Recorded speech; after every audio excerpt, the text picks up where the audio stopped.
which we would like you to fill out. The New Jersey Center for Tourette Syndrome and Associated Disorders, its directors and employees, assume no responsibility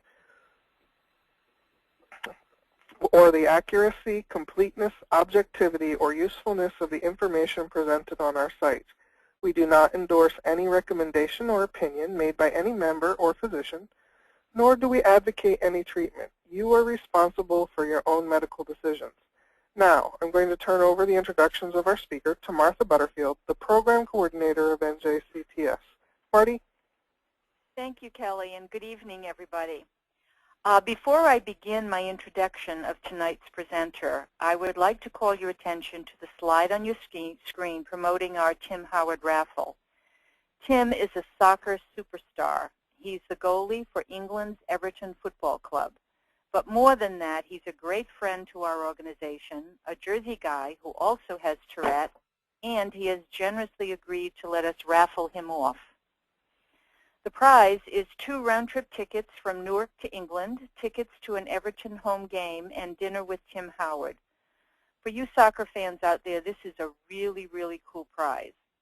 But you do need to know that the raffle comes to an end at noon on June 1st, which is 1 week from today, so there's not much time left to get your tickets. We recently experienced a 66% reduction in our funding, so the proceeds from the raffle will go towards filling a big hole in our budget. It will allow us to continue to offer a variety of programs to educators, families, and medical professionals that inform and educate, such as tonight's webinar on the practice of mindfulness. So when the webinar is over, please take a moment to log on to our website, www.njcts.org, and show your support by clicking on the Team Up with Tim Howard link. If raffle tickets are not your thing, there is a Donate Now button on our homepage also. Either way, I hope you will show your support. I think I'm beginning to sound a bit like a public television announcement, so without further interruption, I'm going to introduce our presenter for the evening. And thank you all for your patience. Doctor of Psychology, Ken Verni, is the founding director of the New Jersey Center for Mindful Awareness. He teaches mindful awareness and mindfulness-based stress reduction at a broad range of venues throughout the state. A Rutgers University undergrad, he received his graduate degree in clinical psychology from Rutgers Graduate School of Applied and Professional Psychology. Dr. Verni is a training and consultation specialist at the University of Medicine and Dentistry of New Jersey, where he presents workshops on mindfulness-based interventions. He also leads workshops in wellness programs for high school students, as well as developmental retreats for teachers and administrators. He was the lead mindfulness instructor in a research project funded by the National Institute on Drug Abuse, working with adolescents struggling with substance abuse. He also provides trainings for both large and small corporations as part of their employee enrichment and development programs. So it's with great pleasure that I turn tonight's webinar over to Dr. Verni. Okay, well, thank you, Marty, and hello and welcome everyone who has signed on for this evening's webinar, and thank you for taking the time to participate in this webinar tonight. The title is Mindful Awareness and How It Relates to the Classroom, Workplace, and Family Life. And before I get started, I do want to give a nod of thanks to the New Jersey Center for Tourette Syndrome and Associated Disorders for including me in this webinar series, and to Kelly and Marty for their help with the technical and timing issues, and also to Kirsten Graham, who helped make the initial connection.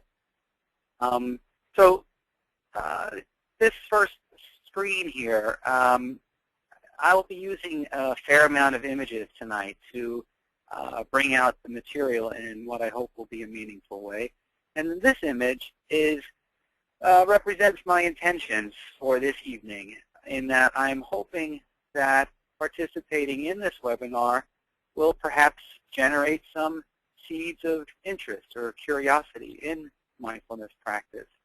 And whether they develop any further will then depend on your level of interest and curiosity and willingness to engage in the practice of mindful awareness, because it is something that does require practice and a personal experience in order to really understand what it's about and to have it come forth in your life. And that's an important thing to remember, because as we proceed, many of the things I'll be sharing with you tonight will take on a very different meaning when it's supported by a daily practice. And at the, and say I have to get this clicker on there, and then that should do it, okay. At the New Jersey Center for Mindful Awareness, and in fact, in all the other research projects that have demonstrated positive outcomes for mindfulness and mindfulness-based stress reduction, the introductory program and the course, the general curriculum, is an 8-week class, an 8-week course that consists of weekly meetings that are 2 hours in length, so 2 hours a week for 8 weeks. And the participants also receive CDs that have guided mindfulness practices on them, and they make a commitment to practicing every day for the 8 weeks of the course. And in addition to that, the course includes a full or a half-day retreat where there's an opportunity to fully engage in the actual practices of mindfulness in a more spacious time frame. So I say this to highlight that the practice of mindfulness is the priority, and want to encourage you to consider that. And so if you're new to mindfulness this evening, see if you could just view this as an opportunity to get a first glance at something that might be worth further exploration. So we'll get started. This little guy here is inviting you perhaps to open up to new ideas, to sort of empty the cup and to allow something new in as a way to prepare for the remainder of the webinar. And a quote that supports this is, "In the beginner's mind, there are many possibilities, but in the expert's mind, there are few." And this is a theme that I think we'll be kind of touching on throughout this evening, that the willingness to not know, the willingness to not be an expert, allows us to bring what's called a beginner's mind to the situations we find ourselves in. And in doing that, it does create the opportunity for many different possibilities to come forth. In other words, we give ourselves and we give others a fresh start, so to speak, when we can bring a beginner's mind to our daily activities. So we'll bring a beginner's mind to the material tonight and see how it proceeds. So this is our objectives, and so to speak, for this evening. What is mindfulness, and how might it help? Well, mindfulness is about bringing your attention into the present moment, being right here and now, right at the crossroads of here and now. And if you reflect on this a bit, you might recognize that a large percentage of the time, our attention is not in the present moment, right? It's often in the future, thinking about what we want to do, what might happen, what could happen, kind of described as what-if mind or if-only mind, and sort of spinning out all sorts of possible futures. And some of them can be very anxiety-producing, and others just bring some degree of stress or angst. So we're either looking into the future in that way, or perhaps we're reviewing the past and thinking of what could have happened, what should have happened, sort of ruminating over past conversations, past events, and not often present with our attention. The other thing that drops us out or brings us out of the here and the now, the present moment, is our judgments. Very frequently, we have ideas about how things should be.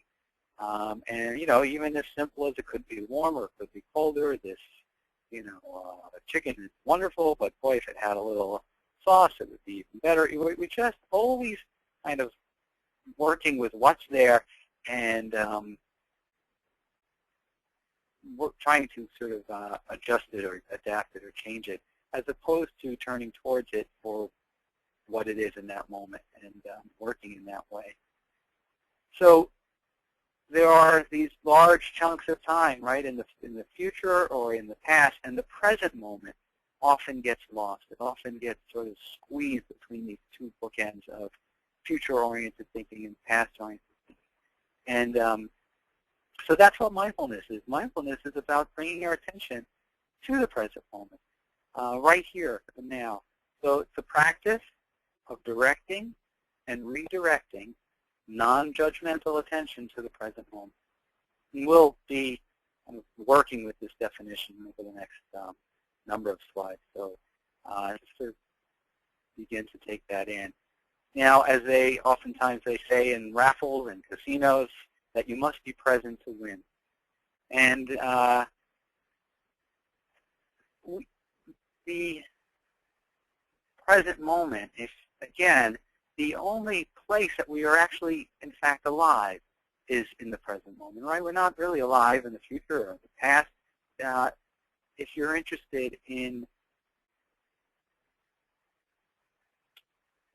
approaching the life and maybe in love and connecting with someone and sharing time with them, that happens in the here and now, in the present moment. We can have ideas about the future and what we might do and wishes for what could have happened, but the present moment is where the opportunity lies for us to fully experience our lives. And so one very reliable method to bring our attention to the present moment is to bring attention to the movement of the breath in the body. And you might even do that now as I'm talking here, to just bring some attention into your body and sort of how it feels, sitting in the chair, and viewing this webinar. And the breath and the body doesn't time travel as much as the mind. The mind, we can be off into the future and the past. The body's reliably here, and when we tune into the sensations of the breath, it's a reliable anchor to help us bring our attention into the present moment. So this is why there's often such an emphasis on the body and on the movement of the breath in mindfulness practice.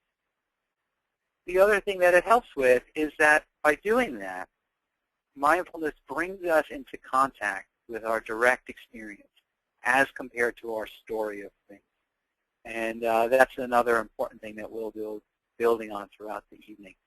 But one thing that I want to kind of highlight here in the beginning is that when we do drop into our direct experience, just being with our breath, the in and out flow, moment by moment, it moves us away on some level from the incessant activity of the mind, in which there's usually a pretty strong story about us being inadequate in some way, incomplete or unfinished. We all have our sort of personal to-do list of self-improvement. And so dropping into the present moment and sort of appreciating the movement of the breath really can help bring forward this, what's in some ways almost a mantra of the mindfulness-based stress reduction program that Jon Kabat-Zinn developed, is that as long as we're breathing, there's more right with us than wrong with us. And that's a very, I think, powerful and important thing to bring to mind. So I'm going to leave this image up in the corner of the other screens that will follow, just to kind of be a sort of bell of mindfulness for you to recall this idea of bringing attention to the crossroads of here and now. And we'll take a look at a more clear definition, which is paying attention on purpose in the present moment without judgment. So there's a purposefulness to it. It's not something that happens by accident. We purposely are bringing our attention to the present moment, and we're offering a non-judgmental attention, a curious and interested attention. And it's a fluid, moving process. Thoreau described it as the bloom of the present moment. In other words, it's constantly emerging. It's not a fixed entity that we hold on to. We're actually entering into the flow. And awarenessing is another sort of term that Jon Kabat-Zinn coined as a way to demonstrate this sort of forward-moving attention that's aware of the present moment as it moves moment by moment.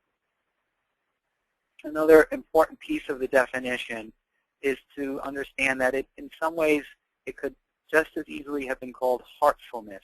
My understanding is that mind and heart and mind and body, these things are not as divided in the East, and so this could be called heartfulness. And this ideogram there underneath heartfulness is the Chinese ideogram for mindfulness, and the little sort of cap on the top is presence, and the other ideogram underneath is heart. So it's described as presence of heart.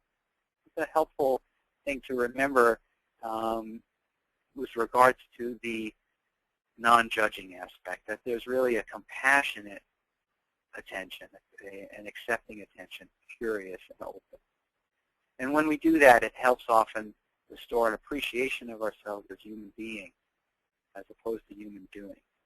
We really get so caught up in our doing and in our roles and meeting all the demands that we are faced with in the class or in school or at home, at work, and we get very good at doing and often lose sight of ourselves as human beings. And so you might even describe mindfulness as a way of learning to sort of rest in the experience of just being, moment by moment, and allowing your experience to unfold.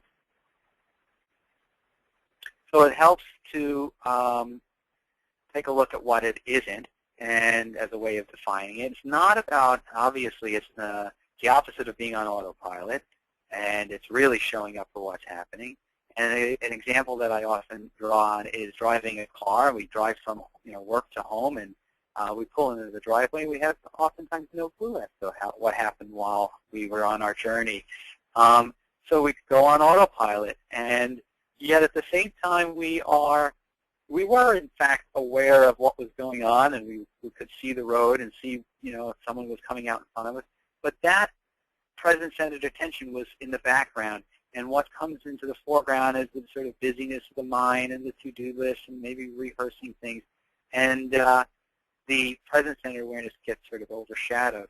And in terms of being on autopilot, we also have to be careful that we don't live much of our lives that way, and saying hello to loved ones or goodbye or entering into work or a class that we sort of enter into in this automatic mode and perhaps miss what's new about the moment. Another point I like to make is that it's not necessarily about relaxing. Relaxation is an interesting and welcome side effect, but not really our goal.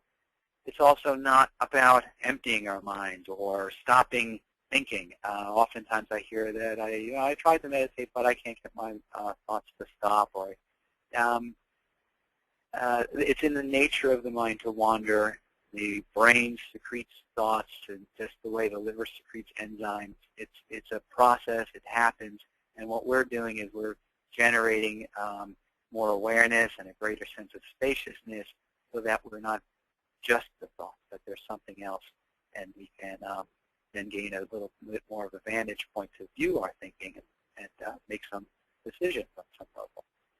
So it is about bringing attention to the here and now, to whatever arises moment by moment with concentration and an open-hearted curiosity, leaving aside our judgments or ideas about what should be happening. So mindfulness, bringing attention to the present moment, the here and now. So we need to talk about attention a little bit. There are many different types of attention, and I have a few of them listed up there. Mindful attention is non-elaborative, so we don't sort of spin out stories with this attention, and it's not about digging and analyzing. It's just what's called a bare attention. So it's non-elaborative, open, curious, of course, present-centered, and there's that compassionate, accepting quality to it as well. And this is described, as I said, bare attention. So attention without the conceptual overlays. Another way to describe is choiceless awareness. There's an awareness of what's here without an agenda. Now this is a slide I use to try to bring forward this concept or this actual experience of bare attention. So if you watch the screen and there's an image that's going to come forward, and then you see my representation in some ways of what happens with the mind, right? This chain of associations and ideas, concepts that come out. And all these concepts, in a sense, obscure our view, right? And they kind of clutter our vision of what's out there. So bare attention is about really dropping all that, letting all that drop, and just taking in what's there, with, as we described earlier, with beginner's eyes, with a fresh look, without the concept. And just to stop here for a moment and talk about applications, you know, what might happen if you were able to offer the people in your lives this kind of bare attention? You know, a spouse or a loved one, a child. In other words, we have all that history and the images and the ideas of what we hope for them or what we'd like, and to just really drop that and turn our beginner's eyes towards these individuals and practice that. See what comes forward for you when you do that. You know, it's often like described when you go into the bedroom and take a look at your children when they're sleeping, right? There's a certain greater appreciation that comes forward because you're not caught in all that. So bringing this bare attention to the foreground in your life in any way that is possible for you is something to explore and play with. And now another image I believe is helpful in talking about mindfulness and mindful awareness is this cube here that you see up in the top corner there. And it does a sort of optical illusion where one face of the cube looks like it's in the foreground, and then another face of the cube comes to the foreground. So you have these different fields of attention, if you will. There's present-centered attention, and then there's this other field that is, you might just be described as monkey mind, which is swinging from tree to tree, thought to thought. And the two sort of keep moving in and out of awareness in a sense. So mindfulness is about bringing present-centered awareness to the foreground. So there's this, that comes to the foreground, and then the everyday mind, the monkey mind, drops to the background. And then as you're, say, if you're doing a practice, a meditation practice, you'll start thinking, you'll have a to-do list, something will come forward, and that comes to the foreground. The mindfulness, mindful awareness drops to the background. And then you bring the mindful awareness to the foreground again. And that whole shifting of attention, actually, all of that is really held in this compassionate curiosity about the shifting nature of attention and learning to bring mindful awareness to the foreground in our lives. Now, our intentions influence our attention. Mindfulness is about paying attention on purpose. It doesn't happen by accident, as I said. We really need to bring some of that, some discipline, and bring an intention to be present. And so how we choose to attend influences things, right? So if you were to writing a movie review and went to a movie, it would very much influence how you experience the movie. So with mindfulness practice, our intention is to bring a sustained, bare attention to the present moment. And it's an intention, meaning that we bring our attention there, mind wanders, we bring it back, mind wanders, we bring it back. We're not doing something wrong when the mind wanders.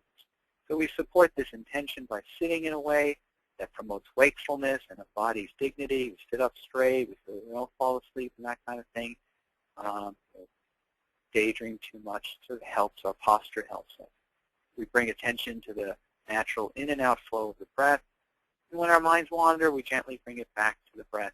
And we do this over and over again without judgment. And in addition to that, we're also putting out the welcome mat, so to speak. In other words, staying open to whatever comes forward. There's a beautiful poem by Rumi called The Guest House. And there's a line that says, some momentary awareness comes as an unexpected visitor. Welcome and entertain them all. This is a beautiful invitation. Whatever arrives, whatever shows up, so to speak, at the front door, you welcome it. Oh, okay. Hello, anger. I know you. You visit me often. Hello, frustration, or hello, loneliness. Whatever comes forward, restlessness, we're open to it. We breathe with it for a moment or two, perhaps, and then bring our attention back to the movement of the breath. So there are no uninvited guests in the mindfulness practice. So what happens as a result of practicing in this way and working with attention in this way? And there was a recent study by associated with Harvard University just this January 2011, and they showed measurable changes in the brain after participating in an 8-week MBSR program. And what they showed were there were 2 areas of the brain associated with self-awareness and compassion, and those areas showed growth and greater activation, whereas the area associated with stress showed less activation and shrinkage. And this is after the 8-week program that I had described earlier. And that's a pretty significant finding that is just sort of coming out as I described. And there's been many other findings that support the positive impact of mindfulness. So before we go forward any further, I thought it would be useful to share a little practice together. And we'll see how we can manage this over the, through cyberspace. So what I have an image here that I put up on the screen just to maybe to help with the process a little bit. This is in a sense a combination of images that are frequently used, the mountain being an image of stability and majesty, in other words, sitting mountain-like, letting the body take on a mountain-like posture that's stable and unchanging on some level. And the lake is as another image that's often used for the mind, that when it's sort of cluttered and busy and agitated and activated, lots of waves, it's hard to see what's there. But when it settles, it more accurately reflects what's out there. So these are 2 images to, in case you want to look at them. Although my suggestion would be to turn your attention inward and actually close your eyes for the next few minutes. And I'll guide us through a very short mindfulness practice. I'll ring a little bell at the end that will signal the end of the practice. And I'll provide some guidance and helping you bring some attention to your breath. So why don't we do that for just a few minutes. So if you are comfortable there at home in your seat at the computer, see if you're comfortable letting your eyes close. This way that helps bring your attention inward. And we start by coming to our senses, so to speak. Look at what sensory data is there for us. So what are we feeling body-wise, sensation-wise? So you bring your attention to your feet, perhaps, in contact with the floor. And it helps to have them, both feet flat on the floor. And just feeling the contact with the floor, feeling the weight of your body on the chair, perhaps the feel of the air in the room around you, noticing any sound. You see the sound of my voice, maybe the computer you might be able to hear, or something outside the neighborhood.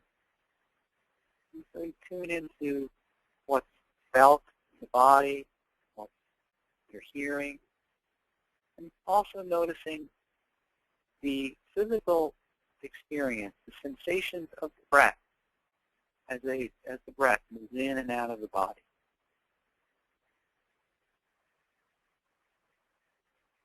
Really seeing what it's like to drop your attention into the body and sensing the breath, and the in and out flow of the breath, noticing where in your body do you feel it most clearly, perhaps in the belly, or the chest, or the nostrils.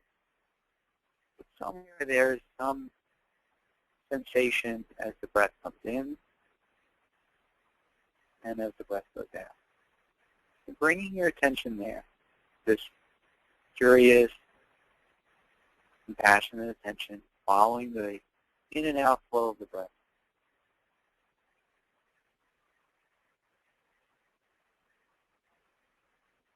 Riding the waves of the breath. Up in and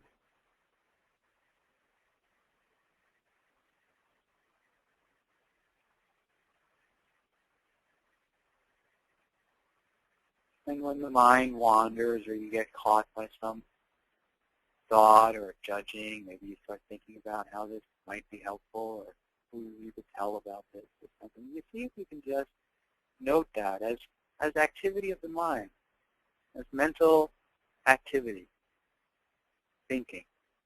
And note it as such, a little soft label of thinking or judging, planning. And then you find your way back, you direct your attention back to the very next input. Perhaps really concentrating your attention on the very first whispers of the in-breath. As it first begins to come into the body, following it for its duration, and then there's a turn and it becomes the output. And it turns, becomes the in-breath. It's following the flow of the breath, moment by moment. And opening to things just as they are. This body just as it is. This breath. This moment.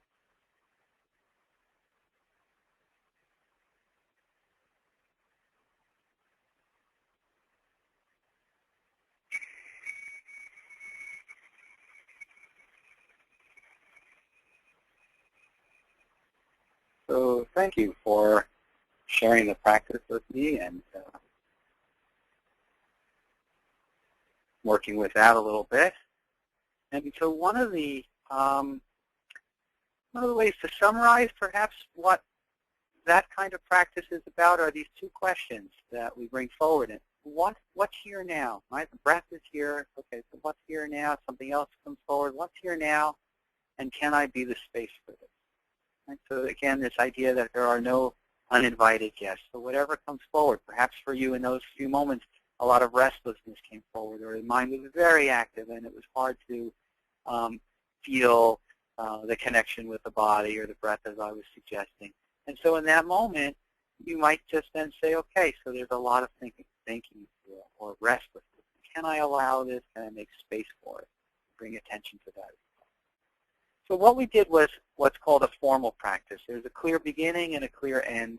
And there are several types of that. There's sitting meditation, and then there's working with the body, stretches and postures. And so this is what we refer to as mindful yoga, where we're bringing attention to the body in different postures and stretches.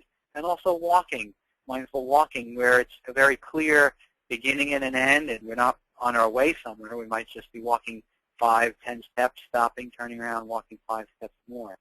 And what we're doing there is we're bringing the concentrated attention to the process of walking. When the mind wanders, we bring it back. So that's formal practice. Informal practice is what we do during the day. In any event is an opportunity for informal practice. So things like eating an apple, brushing your teeth, taking a shower, opening doors. So these are practices, opportunities where we can really just be with. Say if you're eating an apple, you just eat the apple. You're really taking it in and experiencing it through all the senses. And when your mind starts wandering or going to a to-do list, you bring it back to the eating of the apple. Or when you're brushing your teeth, really being there for the brushing of your teeth instead of being lost in thought about what's coming next or what you're going to do at work today. And then, anything you can decide, well, maybe when I pull up to work or when I enter into rooms, I'm going to just bring some attention to my body and my breath for that little bit of time just before I enter. And that helps us kind of reset and, again, bring this beginner's mind to whatever we are moving into. So mindfulness is something to remember. And what I mean by that is that we're not adding something new but remembering or bringing to the foreground our inborn capacity to be aware of our internal and external experiences. Right? We're not creating something new. We're just bringing this to the foreground. And as we move from childhood into adulthood, we all numb ourselves out in some ways, distract ourselves. We launch into doing as a way to move away from uncomfortable sensations, thoughts, feelings, fantasies, or realities, and we kind of move into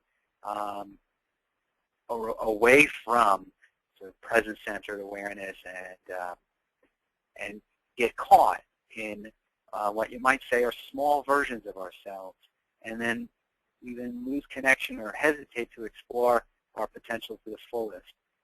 And there's this story about a tiger in Washington, D.C. It's a true story. I think the tiger's name was Mokisha.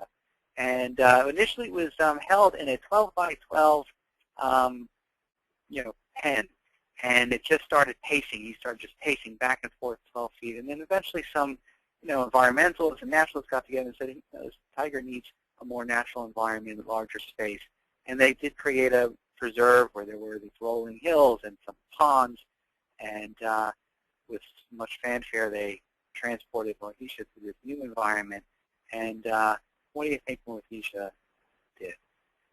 Found his way to a corner of the preserve and started walking 12 feet back and forth. So, sort of a lesson or example as to how we can really kind of get caught in certain habits of being, and in turn then start shutting out new opportunities that are there for us. So it's important that we know our stories and our background and our roles. Yet, as a colleague of mine says, Deborah, that we know our stories, but can we wear them lightly and not be as firmly defined by them? And it's an important way to sort of bring some spaciousness. So let's talk about applying mindfulness in life, moment by moment. This cartoonist, she says, I want to learn to live in the moment, just not this moment, some other moment, like a moment on the beach.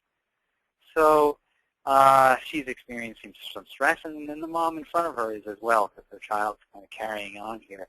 And you might say that they are, at some level, both sort of caught by their story of how things should be, right? That whether they should be able to go to the store without there being a problem, or that their son or daughter would not carry on, and sort of stuck by how they expected things to go. And this is an invitation to turn towards things as they are in this moment. So let's talk about that a little bit. This monkey here is stuck, right? He's got his hand stuck in the jar. He was able to get his hand in. He grabs the banana, but he can't get free. And the only way for him to get free is to do what?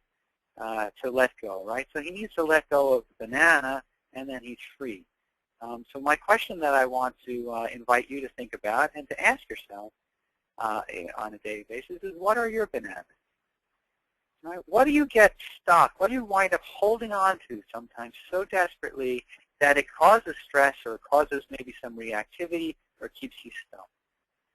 So these are things like, being right, or things going according to plan is a good one. So, if you have a lesson plan for the day for the classroom, and you walk in, and the energy of the class is just not there. It's different. Maybe there's a lot of acting out or something happening. And if you are stuck with things going just the way you planned, it's going to be very difficult. If you're able to let go, perhaps, of what you had thought today was going to be like, turning towards what is, okay, very different energy here, then you're open. Again, this is without judgment, right, without resentment, but just open to things as they are. That's going to allow you to be much more creative, and then respond to the energy in the room, and maybe find a way to adapt the lesson plan in a way that makes sense for that moment. Similar in situations at work, or at the dinner table with your family, not getting too caught into an idea of how things should be. Now, we can have plans for how we'd like them to be in the future, but in that moment, right as it's happening, the invitation really is to open, right? To open to things just as they are, instead of how we think they should be. And this brings us back to that idea of turning towards the reality of the situation, what's here now, without judgment, sort of open, ready to respond to it in a different way, as opposed to being caught in our story of how it should be.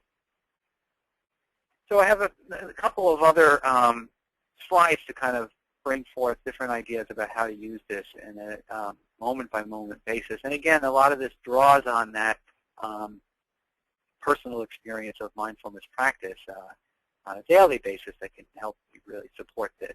So this is the image of light, right? Light hitting a prism, and it's broken up then into various wavelengths that otherwise really aren't visible for us. And so I use this image to describe how mindfulness can help. And we have moment-by-moment experience kind of coming at us, and we drop awareness down to bear on it. We bring awareness into the foreground, and then that breaks things up into these various waves of experience, which include body sensations, feelings, perception, thoughts, and consciousness, sort of awareness of the feeling and the perception. And so any given moment, these elements make up our moments, moment by moment. And it can be very helpful to sort of cultivate a practice of tuning in to these different waves or different wavelengths. And sometimes we get caught in one or two of them, or we can really caught in a lot of negative thinking, and we lose sight of what's happening in our body. Or the other thing, we can be really caught by the body and not recognizing the perception that are stimulating these events. I have an example of a gentleman who was in the mindfulness-based stress reduction program, and who sort of, in a sense, made use of this. He was in the armed services and had issues with anger, and so was using the mindfulness-based stress reduction to work on anger issues. And the true story, and he was at a ShopRite type of place, and online and on like the regular food line, and he described there being a woman, an older woman in front of him with just a single loaf of bread and holding a little baby. And he started just getting worked up, right? She's not in the right line. She's supposed to be in the express file. She'd get out of here in 5 minutes. Why is she doing this? She's, all kinds of judgments, and getting more intense, more aggravated. And this was sort of his style, what would happen for him. And so he's working these thoughts. And then as she gets to the cashier, they're oohing and ahhing over the little baby, and he's getting more aggravated. And she hands the baby to the cashier. So you can imagine he's really starting to get very intense. And so he was in the class, and so it was enough at some point it sort of triggered his awareness to say, okay, he felt himself getting tight, the stomach and the chest and arms. And so he starts bringing attention to the sensations of the body, doing some soft belly breathing. That helps sort of soften things a bit, and his perception changes, and thoughts kind of open a little bit. And he's able to, as we said, look at things with fresh eyes, a beginner's mind. This non-judgmental, okay, what's actually here in front of me? There's a woman, there's a baby, and that helped shift enough where he was then able to go, and when he got to the cashier, he said, boy, that was a cute baby. Very different experience. She then says to him that, oh, did you think so? That was my baby. My husband was killed in the armed services, and I had to get this job to work full-time to make ends meet. And my mom brings in my child every day and gives me a chance to see her. So that's, very powerful experience for him. And, as he's walking out, very different reality that he lived through had he not been able to bring that kind of attention to bear on what was happening. So there's this real shift that can happen when we are willing to sort of drop into the moment, take note of what's going on, and open to what's in front of us without all the judgments. And that's a practice that could potentially be helpful for you in your daily life, in school or work, or at home as well. Now, these waves, we obviously can't get rid of them, right? And that's not the idea here is that you can't stop the wave, but you can learn how to surf. Right? So there are going to be waves of frustration, waves of sadness, loneliness, uncertainty, And it's not about getting rid of them. It's just really learning how to ride them out, how to bring attention to them, and so forth. One other final sort of piece here I want to talk about is this acronym of RAIN. Now, RAIN doesn't discriminate. RAIN sort of falls on everything equally, the jagged cliffs and the pleasant valleys. RAIN sort of falls on them all. So there's this idea of bringing RAIN to whatever comes forward. Again, and RAIN stands for recognize, allow, investigate, and non-identification. This is an acronym used in mindfulness practices. And we've already talked really about the recognizing and allowing, right? That's sort of those questions. What's here now, and can I be the space for this?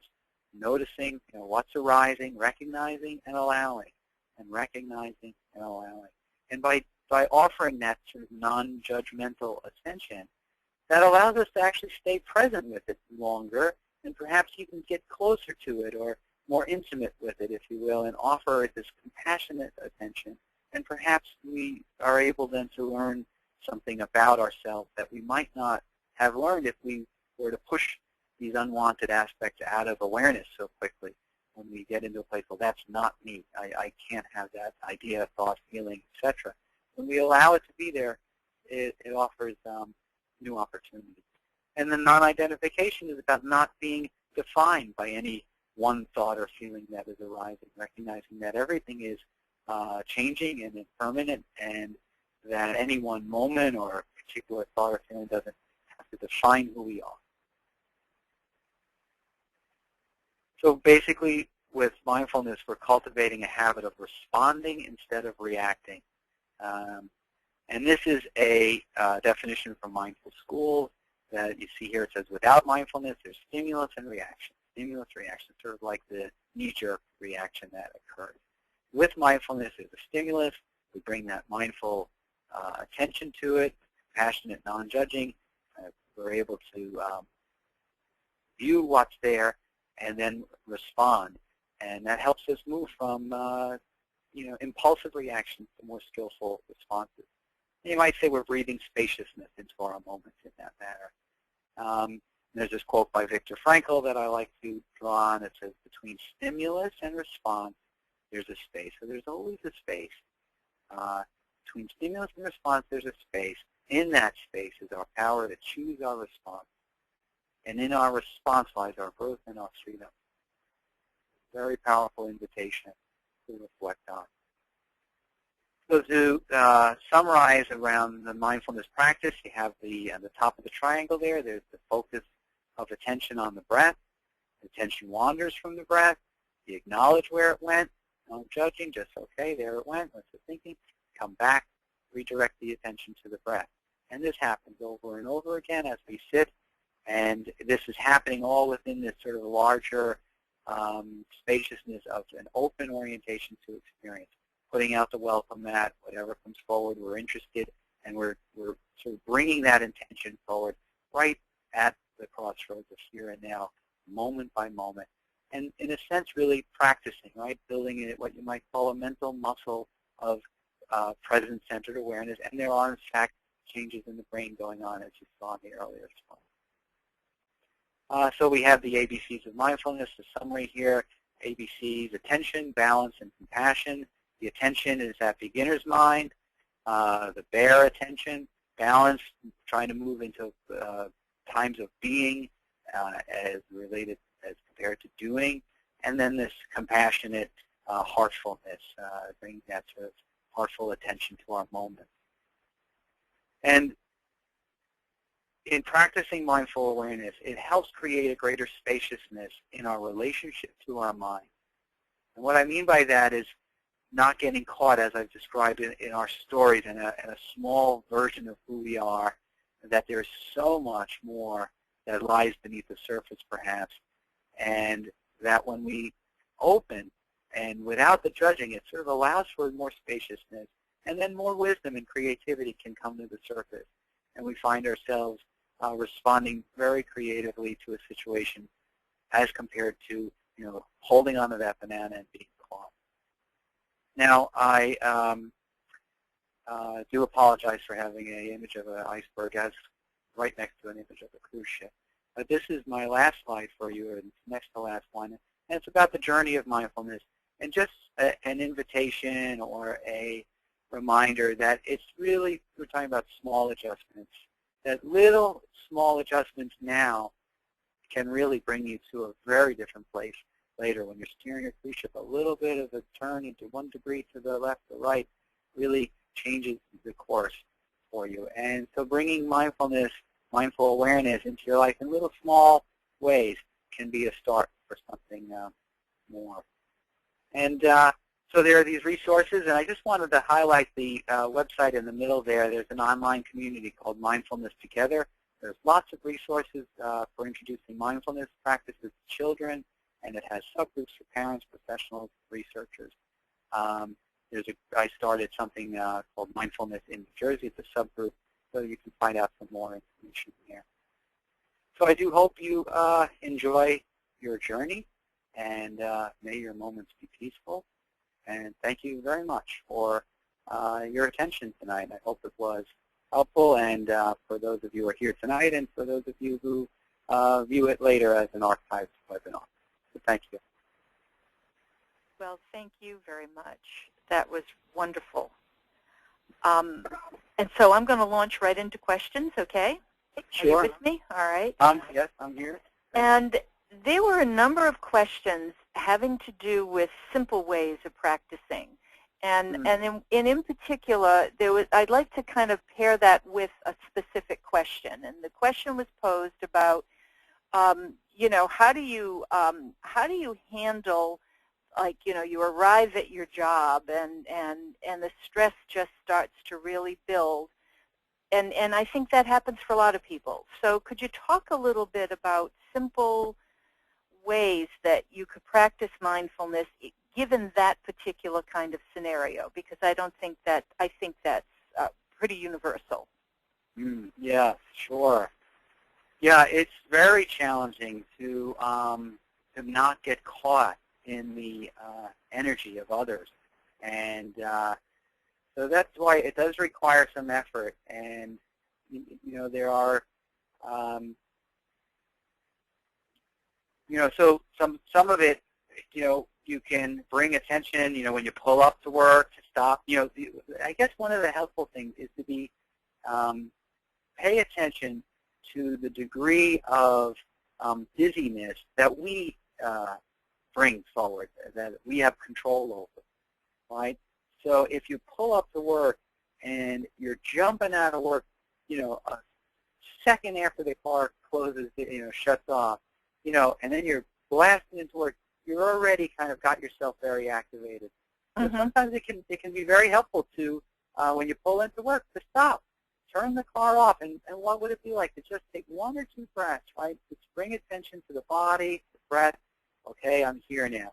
And then you get out of the car, and as you're walking, you bring attention to the process of walking. And then the energy starts coming at you. And if I were there in public with you, you'd see me sort of doing one of these twists. You know, in these movies like The Matrix or these martial arts movies, the fists are coming at the people, and they kind of just bend and twist and watch them come by. And you know, so you have to, you know, someone's coming at you with this energy of, oh, this needs to get done now. And this is why it takes practice. But the invitation here is to see that coming at you, and boy, there's this energy. And the answer on some level is to continue to just bring that attention into your body. Now, it helps to have practice, right? So you, in a sense, have a place to go to in terms of a stable place in your body that you can return to, right? So that's why it helps to practice, say, 10 minutes a day, and then when you go into work, it's a little more available to you. Well, you know, it's an interesting point to the next question, because how do you avoid, you know, getting plugged into somebody else's own angst or cloud or whatever, you know? I mean, that happens very frequently as well. Yeah. Yes. Yeah. We have we have something called mirror neurons, right, where we tune into other people around us. We pick up their vibes and respond to them in that way. And so it does take quite a bit of mindfulness and awareness to not get too caught in that. But again, like the image or the examples I had given before, it's not like you're not going to get caught into it, but when you do, and you notice there's that tension, and maybe there's a tightening in your chest, or whatever experience you're experiencing that is telling you, okay, I'm starting to get revved up, that's a signal for you. You are the caretaker of your nervous system, right? You have a nervous system. It's nervous.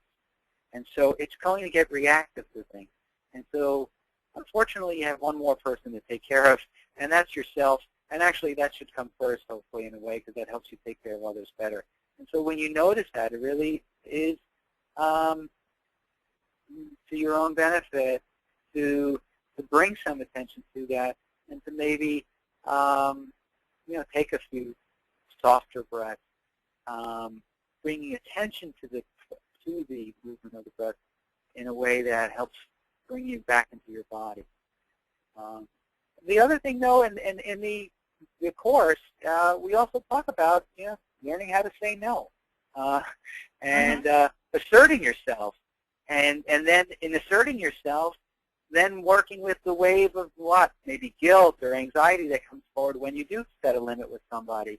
And so there's the action of saying, no, I can't do that, and then really paying attention to what happens as a result, and learning how to turn towards that without judging, so that you then are more open to saying no, because you're not as then sort of tortured by the guilt or anxiety that comes as a result of saying no. So there's a way in which it a number of levels come forward to use it on a daily basis. Okay.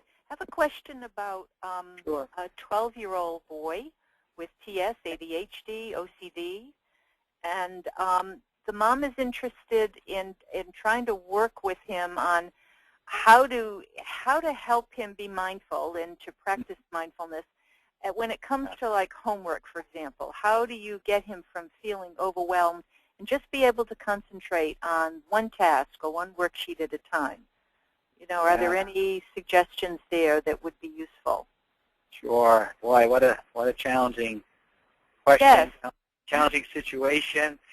Well, the first thing that I often will tell parents when they ask me and they talk about wanting to teach their children, mindfulness or help them become more mindful, is that I will direct it towards them to say, well, learn it yourself and practice it yourself a lot first. Because first off, it's very hard for parents to teach their children anything.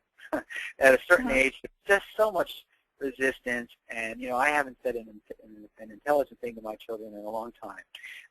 Nothing, they don't want to take anything in. So it always helps to have someone else offer it. But leading by example helps. So if you're practicing some yourself, or and in doing that, it'll change the language you use. You'll say things like, well, I'm just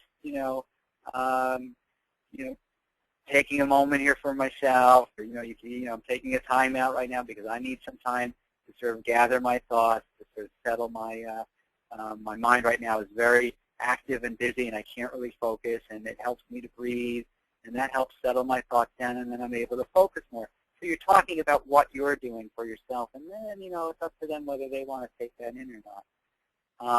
But the other thing is that you really do need to, in learning it yourself, then you're able to adapt it and translate it into a language that your child is going to hear, and every child is different. And there's a video on YouTube called Inner Kid, and they show kids working together in a group, and they're eating a Hershey's Kiss mindfully. And so they're slowly opening the aluminum on the Hershey's Kiss, and then taking the kiss and putting it in their mouth, and they're tasting the chocolate, and they're not chewing. And so it's just an exercise in bringing awareness to what you're doing as you're doing it. And yet it's fun. So there are these... Oh, sorry. I'm sorry. Go ahead. Oh, go ahead. It's a whole sensory thing then, doing it that way, rather than, lunging into it. It's appreciating the moment, And helping them come to their senses is, a helpful process. The book that's on the additional resources screen, it says Mindful Child, is a very good book to take a look at. And there's lots of little games and exercises in there for children as an invitation to mindful practice. Okay, great. You've talked a lot about the emotional benefits. Could you talk a little bit more or in a little more detail about physical benefits? Yeah, sure. I'm glad you said that, because I kind of skip over that on some level, because, assuming that there's some sort of, an understanding of that. But sure, mindfulness practice, meditation practice has been shown to have tremendous positive impact on things like blood pressure, stress, intestinal difficulties, heart rate, heart disease, other illness, autoimmune illnesses, chronic pain, and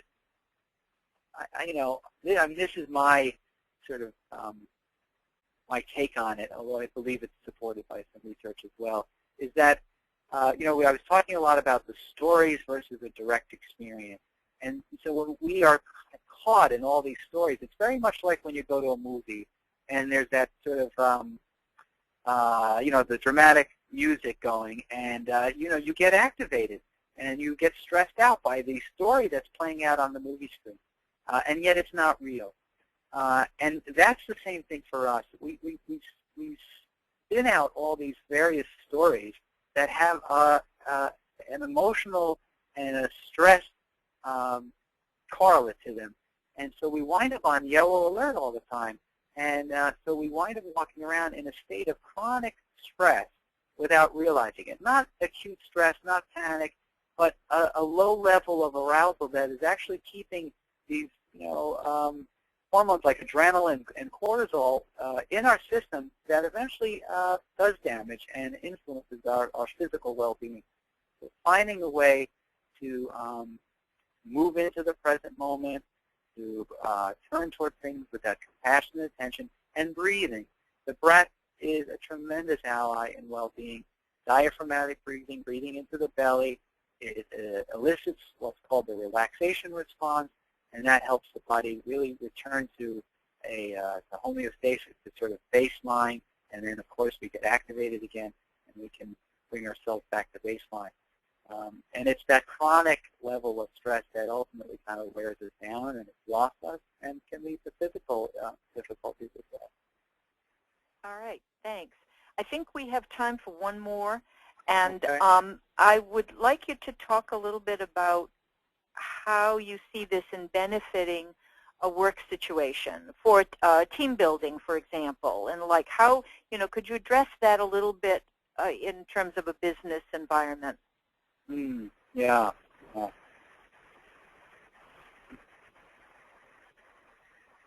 Well, I think that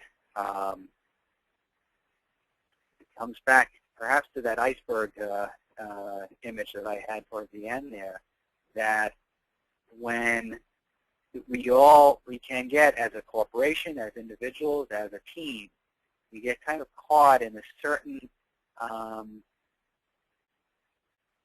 patterns of behavior or options and degrees of freedom that are confining. And really being open to new ideas, that idea that the beginner's mind, not seeing ourselves as experts, and really being open to that freshness, something that maybe seems really, maybe it seems off the wall initially, but allowing each person to have a voice.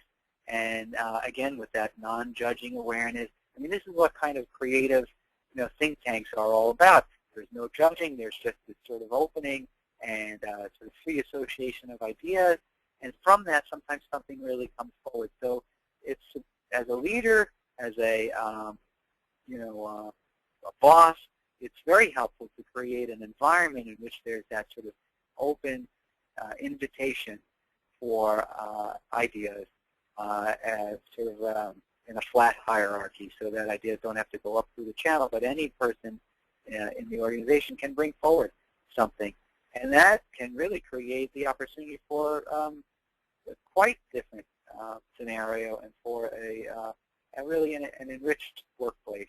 Yeah, that's quite a different outcome. Yeah. Absolutely. Yeah.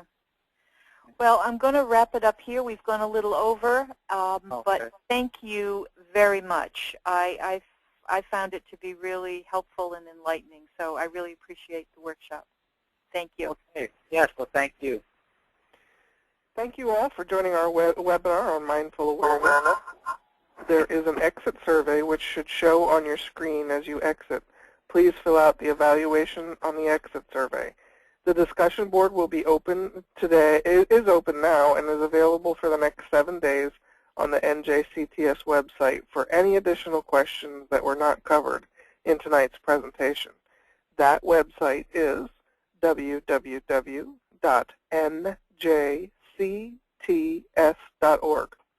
Also, an archived recording of tonight's webinar will be posted to the website. Our next presentation, More Than Shyness, What is Social Anxiety Disorder and How is it Treated, will be presented by Daniela Colunuri and is scheduled for June 29th, 2011. This ends tonight's webinar. Thank you, Dr. Verni, for your presentation, and thank you, everyone, for attending.